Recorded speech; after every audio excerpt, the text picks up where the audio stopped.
I'd like to travel there, where Helen is. I thought you meant here. I was going to say, no, you can't, because you can't move from the position on the sofa. I'm not that desperate for some excitement. But... Helen, how's things?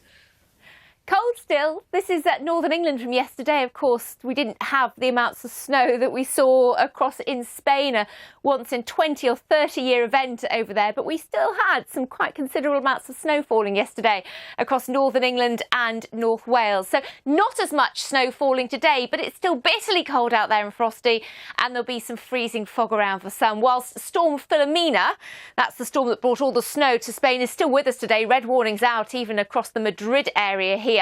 So, as I say, quite significant amounts of snow. The snow we'll get today will be across the north mainly. The story is about how cold it is. For Northern Ireland, the coldest night for about a decade. And we're sitting at about minus 10, 11 in parts of Northern England and parts of Scotland too, under the starry skies this morning.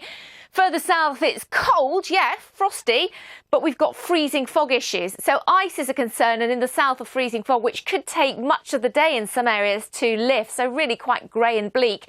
The other difference today is we've got a weather front moving in off the Atlantic, so slightly increasing our temperatures. We may see highs of 6 or 7 for the northwest of Scotland, but with it some snow over the hills, of course, even at lower levels. Hang on to some brightness east of the Grampians.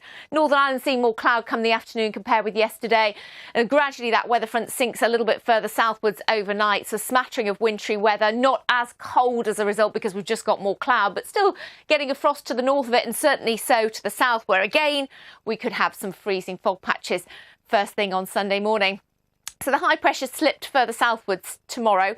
So dry weather, but the freezing fog issue, so making it quite grey. Hopeful that we'll see a bit more sunshine coming through in the south tomorrow. Further north, still that weather front around, still bringing in more cloud and rain off the Atlantic, and a brisk wind through the weekend across the north as well. So although temperatures are slightly higher, still feeling on the chilly side. But tomorrow we may see 4 or 5 further south. We haven't had that all week. It's been so bitterly cold. Into next week, well, we keep this flow of Atlantic winds, which means it won't be as cold as it has been for the last 2 or 3 weeks, it feels, doesn't it?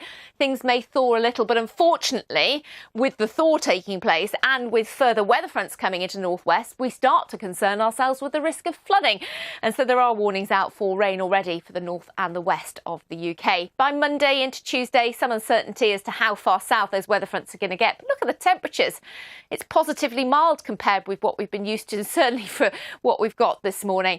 But it might be that we see a dip in those temperatures once again towards the end of the week. But as I say, watching out for ice this morning and for some freezing fog on what looks to be yet another cold weekend. Rachel and Charlie, back to you too. Helen, thanks very much. See you later on.